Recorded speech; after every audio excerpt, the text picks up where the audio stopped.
And we are back with Thursday Night Pro Scrims. I'm Revan, that's Mr. X. But you just saw in map number 1, Team Kaliber, they were able to win that raid hardpoint, 250 to round 204. But yeah, I really like the look of the new EnVyus squad. I still feel like they need to tamper with a couple of their classes, but definitely their hardpoint game looks to be a little bit improved. Yeah, their hardpoint game is definitely improved. You saw they started to make a pretty nice comeback. They got streaks, I believe.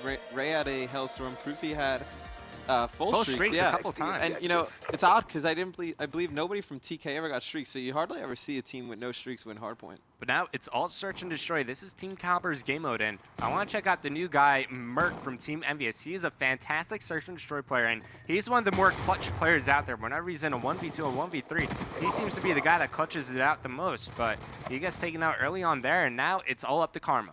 Yeah, Merc is one of the better search players. I mean, for Optic, he was so strong on search. That's the one thing that I think that trade kind of hurts from Optic's point of view, that they get weaker on search.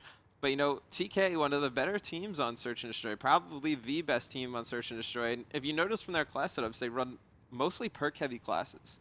Not only that, I mean, it seems like they all complement each other. I mean, you got trophy systems here, stun grenades there. They're really diverse in terms of, like, the grenades they use, but they're so well-rounded in this game type. Right, and they're also extremely disciplined and extremely smart, because you notice a lot of teams in a 3-on-1 situation, they probably would have pushed right there. Around, like, hey, they would have roamed around right there, yeah. And you notice everybody huddled up near Grandma and Hay, and really, I mean, they're working their advantages perfectly. And that's only something they're going to get better at now with Stainville playing with them for the next tournament. Stainville, he's always been a calm and collected guy, so disciplined in terms of his gameplay over the course of many years now. So let's actually start things off in round number 2 with Stainville. Yeah, you know, it'll be interesting to see where TK pushes. We haven't seen many new strategies out of them in a while, so it'll be interesting to see if we see any crazy things tonight. Well, just like that, they're in the 8 bomb sites. It's going to be Stainville leading the way with a 2-piece. Theory does take out Rambo, and within a couple of seconds, it's all up to Karma. Was just spotted, but he was able to make a kill onto Theory. But that's one of the quickest A rushes I've ever seen, Mr. X. Yeah, that was extremely effective. Oh, Tosh, you are so sexy. Stain is amazing. But, you know, that was an extremely effective A push. They ran down mid-street. I believe they had 3 trophy systems to block anything coming back. And it's extremely different from a lot of other teams' strats when they push. They push that with ARs instead of SMGs. Also, they pushed it leading the way with trophy systems instead of some stuns or EMPs or grenades. So just making it all come down to your gunfights there. And you saw Stainville with the jump shot in the round-ending kill cam. He has one of the best shots you will ever see in Call of Duty. But once again, you see Team Kaliber, they get first blood in the round, but this time Envy, they answer back rather quickly as Rambo was able to take out Sharp. But let's flip through these Envy players. Rambo, he's carrying the bomb. He's got a trophy and a grenade. Karma, he doesn't have everything because he's using overkill with the sniper. And Merc, he's only got an EMP to use, and he's going to use that to check the back alley here. Yeah, you know, Envy is one of the best teams at pushing B.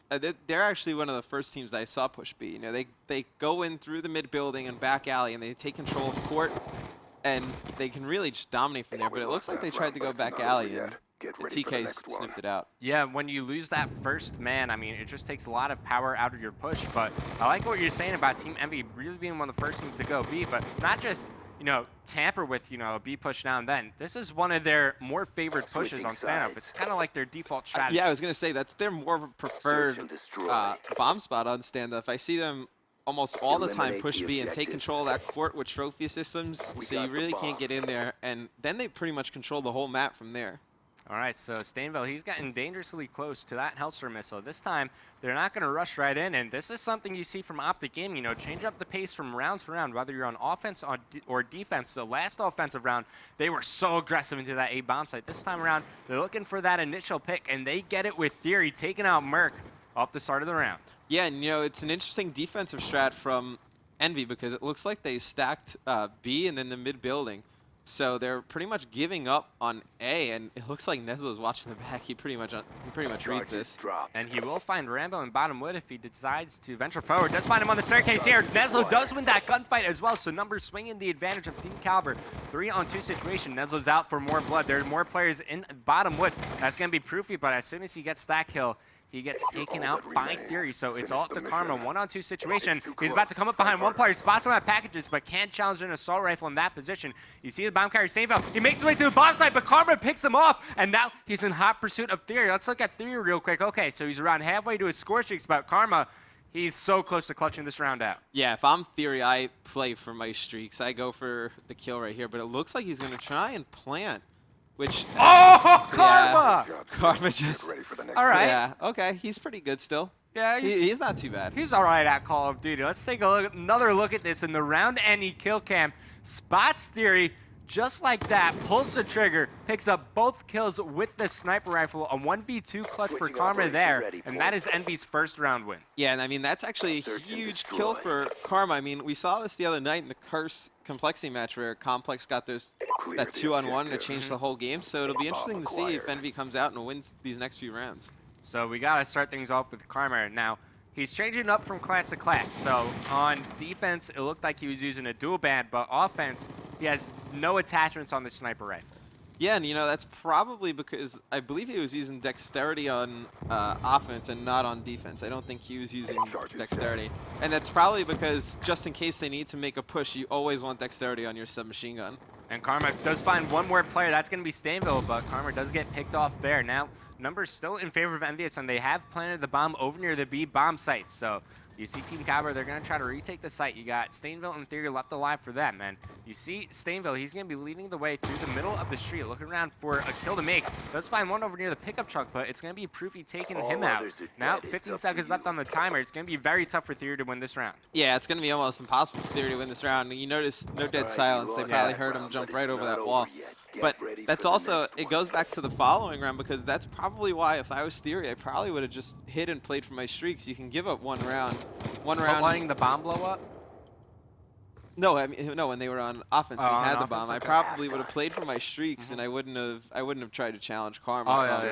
Yeah, from playground to top wood, I probably wouldn't have challenged. Yeah, I thought you were talking about that round that just played out. I was like, I mean, letting the bomb blow up, it's a questionable call. Unless you kill the player who planted it, then you could. It doesn't really matter at that point. But EnVy, they've won 2 straight rounds, and they are right back in this game. And here you see a smart push from TK. It looks like they're going to go back alley, and I love this push, but it looks like they might have pretty bad timing with it, actually. Oh, Sharp! No, Sharp just... Oh, but it's Theory answering right back with a 3-piece of his own in a strange turn of events. He saw Karma turn on Sharp. Theory pick up 3 straight kills in the back alley. Now it's down to a 1v1 Theory versus Merc, but once again, no dead silence for Theory. It's going to be a bit tougher for him to maneuver around the map. Yeah, I mean, that was just a crazy play. I mean, Karma turns on Sharp, career-ending him. And then we had Theory come in and just pick up 3 easy kills. And now this one-on-one is huge. If EnVy can win this round, they'll probably take this map. Theory looks like he is posturing for a bomb plant. You see Merc. He's just going to call the bluff here, trying to challenge Theory to plant the bomb. And Theory, he's on top 9-3. The bomb does go down. And now Merc, he's in perfect position to spot Theory as he comes out of wood, but he's not looking there for a time. Theory does find Theory, picks up the kill, stops the ace. So crisis averted for Team EnVyus here. Merc will pick up the kill, the bomb defuse, and more importantly, the round win. Yeah, and I mean, it's a huge round win. It's kind of like what we're seeing from what happened the other night with the 2-on-1 turns into just a wave effect where you can't come back from. And you know, when somebody on your team is that close to streaks and you lose around 2-on-1, the 2 pretty amazing snipe shots, it's kind of deflating.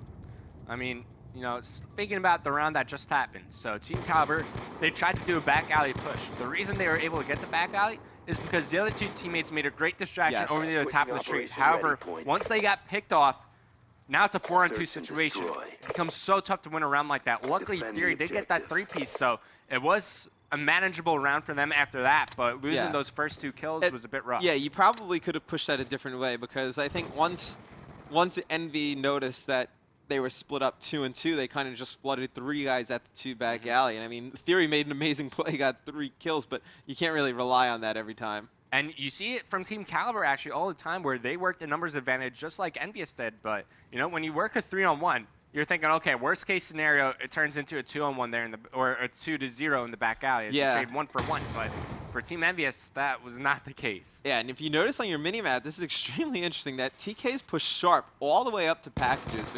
And now EnVy, with the delay push, it was a good idea, but I think they've given up almost too much of the map right now. Yeah, so Sharp, he's in a great position. Not only that, you can't even flank him because you got Stanville watching his back. They try to nade him out, which is a good idea, but you got to challenge it after. Sharp will respond by throwing some grenades of his own. And you see Proof, he's going to make his way behind Stanville. Proof, he's in a great position to make something happen. He's going to cross right in front of Stanville. Now he knows exactly where he is. Will turn the corner. Does find the kill on his Stanville. Notice Sharp, he's over near packages.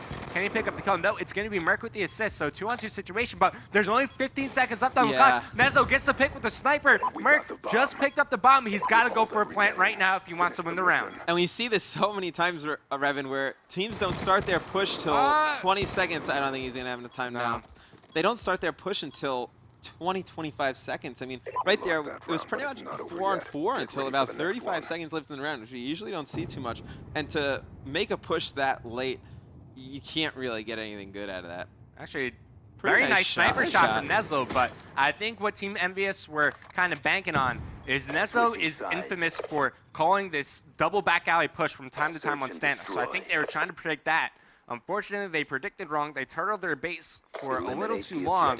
You know, they gave Team Kaliber a lot of map control, and from there, Team EnVyus, they had to waste a lot of time trying to battle for those positions. Yeah, I think what they were, like you said, I think they were probably trying to bait Nezlo and TK into pushing that back alley and just kind of work on a 4-on-2. But, you know, TK, being the amazing search team that they are, instead of sending a guy to back alley, they push Sharp up the packages. Another A rush coming from Team Kaliber. Now it's 2-on-1. Karma, last one alive once again for Team EnVyus, and last time he was in this scenario, he did clutch it out for his team, but this time he's going up against Nezlo and Stanville, two phenomenal search and destroy players. We'll spot one over near the statue. He's going to have to dive to get out of this one, but never mind. Nezlo hits the shot. Team Kaliber are on round point. Yeah, Nezlo's on fire with the sniper rifle right now, and you know, I like the play out of TK right here. I mean, because they're new teammates, you always want to see how things work out, and Karma got caught. Slide right into my sniper. He got caught on his belly. But you always like to see how new teammates work out together. And right there, you can see the communication between Stanville and Nezlo was good because they were going to get together and work on just holding down that A-bomb. So after 8 rounds, this is your scoreboard. It's still Theory on top for Team Kaliber, but you know, besides Sharp, everyone else is holding their weight. So it's not just a one-man effort here. In terms of the EnVyus lineup, they're still all around the same area, but this is a must-win round for them, and they don't get first blood. Yeah, you know, TK, their games are always like that. They don't have one guy who's always going to go off all the time or goes off consistently. It's really just a 4-man effort. They're just a really solid team. It's all about the teamwork. At the end of the day, if you listen to me and Mr. X cast often, that's all we preach: teamwork, teamwork, communication, and some more teamwork. Yeah, I mean, if you can do anything with teamwork and communication. You might even say that teamwork makes dreams work. I knew you were going to say that. You set me up for it. I had to take advantage, but into the action here. 2-on-2 situation. Karma looking for 1 kill here. Stanville does make the pick on the mark, so a bit tougher for Karma to work with here, as now Stanville just backs up, and he's going to get support from Theory here. So once again, Team Kaliber, we talk about them all the time, working numbers, and they're doing it perfectly here. Nice shot by Karma, takes out Theory, but now it's 1-on-1 versus Stanville. Stanville coming through the yellow side of the map. We'll take out Karma in the back, and Team Kaliber takes search and destroy standoff 6-3. I mean, Karma just had amazing snipe shots that whole series, and right there, TK actually split up. I thought he was going to have a chance. Yeah. You know, smart play from Stanville to push through Shaq and just kind of pinch Karma in that grandma house area. They're making a Karma sandwich. Yeah, that's what they were doing. They were setting him up. All right, let's take one final look at our scoreboard, but Team Kaliber, they're off to a strong start in tonight's pro scrim. Theory leads the way 11-7 still, but Stanville 8-4, and with the addition of Stanville, I mean, don't get it wrong. Grinjar, he's great at search and destroy, but Stanville, he's been one of the staple players in the Call of Duty scene for so many years. Obviously, he has a lot more experience than Gunjar. I mean, you know, he just adds so much to this Team Kaliber squad. It's scary. Oh, he brings tons of experience and, you know, communication and just overall just leadership to the team. I mean, they have great leaders with Sharp and Nezlo, but you can always use another voice in the room, so to speak. Especially when that voice is Stanville. I mean, if you've ever heard him call out, listen to some of his communication during the game. I mean, it's always on point. It's always perfect. Right, and he's a little more of an aggressive player than Gunjar, you know. Gunjar can be aggressive, but most of the time he plays a more of just a passive, more like a real anchor role. Stanville plays a little more aggressive, which it might help TK's playstyle a little bit. So after the first 2 maps, Team Kaliber, they lead the series 2-0 over Team EnVyus. We're going to a quick commercial break, but don't go anywhere. We're going to capture flag next.